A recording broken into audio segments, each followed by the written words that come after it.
Bonsoir et bienvenue dans ce nouvel épisode Elan dans un. Aujourd'hui on va parler de mon expérience associative sur les 2 dernières années.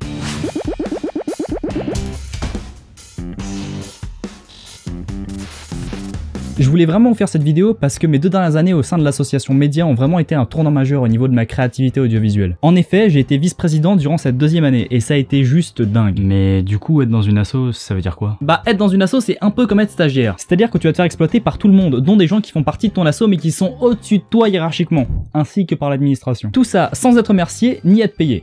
Merci l'association à but non lucratif. Bon, j'exagère un peu, mais souvent ça ressemble à ça à prime abord. Dans ce cas, pourquoi tu voudrais aller dans une asso? Déjà parce que dans mon école c'est obligatoire et ça compte comme une matière notée. Attends, quoi?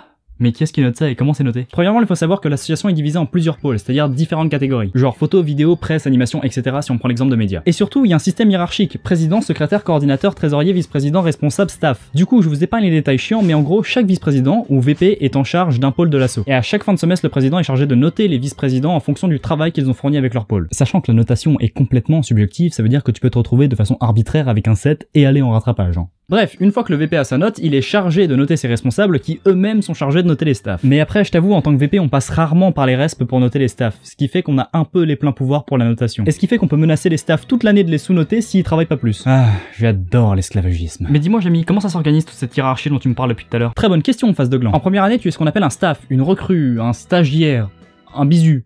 Une sous-merde. Ce qui veut dire que tu vas choisir un pôle qui te plaît bien et dans lequel tu vas travailler d'arrache-pied pour avoir une bonne note. Soit ça, soit t'essayes de soudoyer ton VP. À toi de voir, tu fais ce que tu veux. Et pour les postes à responsabilité? Laisse-moi le temps de m'exprimer, sac à merde, j'ai pas fini. À ta fin de première année se déroulent des élections au cours desquelles tu peux postuler au poste à responsabilité de tes rêves, président, secrétaire, vice-président, tout ce que tu veux mon pote. Mais attention, la vie c'est pas un kiwi mon pote. Pour ce faire, vous aurez besoin d'une gemme de qualité super. C'est pas du tout ce que je voulais dire à la base. Pour ce faire, vous aurez besoin d'un discours prenant vos plus belles qualités mais aussi les domaines de compétences que vous maîtrisez et dont vous aurez besoin pour votre future mission. S'ensuit alors un vote auquel participent toutes les personnes postulant à un poste ainsi que l'actuel bureau. Le bureau en gros c'est toutes les personnes à responsabilité, genre presse, vice-président, trésorier, secrétaire, tout ça. Sauf les responsables. Sauf que ce qu'il faut noter c'est qu'en général le bureau a 3 fois plus de votes que vous parce qu'ils savent mieux ce qui est préférable pour le bureau du futur. Oui parce que du coup quand tu postules pour devenir le bureau. Tu vois, parce que tu veux un poste à responsabilité. En gros, si t'as pas compris ce que je viens de dire, ça veut dire que le président actuel a 7 voix, les vice-présidents en ont 5 chacun, et que toi, en tant que petit postulant à un poste de responsabilité, eh ben tu n'as qu'une seule voix. Mais bon, ça veut rien dire, parce que par exemple, s'il y a 46 postulants à des postes à responsabilité, la balance s'équilibre, tu vois. Bye, tu vois. Et non, mais parce que si tu vois pas, c'est que t'es vraiment nul en maths. Après, c'est peut-être aussi que j'explique très mal, ce qui est possible. Bref, si tu t'es bien démerdé, tu sais ce que ça veut dire, espèce de sac à foutre? Ça veut dire que t'as un poste à responsabilité en 2e année? Exactement, et tu sais ce que ça veut dire? Non. Ça veut dire que tu vas en chier ta race. Ah! Et ouais mon gars, parce que autant avoir un poste à responsabilité, c'est cool, hyper enrichissant et épanouissant, mais la dose de travail que tu vas devoir fournir entre ça et les cours, je te jure que tu vas souhaiter qu'il y ait 38 heures dans une seule journée. Voilà. Bon, depuis tout à l'heure, je suis quand même très dur et hyperbolique avec les assos. Mais si je devais être sincère 30 secondes, je dirais que c'est une expérience de fou et qu'il ne faut pas la négliger. Que même pour le monde professionnel, ça va vous servir parce que vous saurez gérer une équipe, gérer un budget, que vous allez organiser des événements de dingue, que vous allez rencontrer des personnes exceptionnelles qui ont les mêmes passions que vous et ça n'a pas de prix. Un peu comme le salaire que tu reçois quand t'es dans une asso en fait. Non, t'as pas compris. Parce que en fait, tu reçois pas de salaire donc c'est 0, il y a...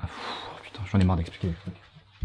Mais pour que vous compreniez vraiment ce que c'est que d'être dans une asso, je préfère vous le montrer plutôt que d'en parler. Sur mes 2 ans. Bah, c'est génial quoi, après c'est beaucoup de management. En vrai on apprend énormément en 2e année. Super bonne organisation et bonne entente. I remember waking up, knowing you were next to me. Now I feel like every night finding you is my destiny. And I know your sun's going down, mine is rising up. Wishing I could teleport across the world just to feel your love. Do you think about? Do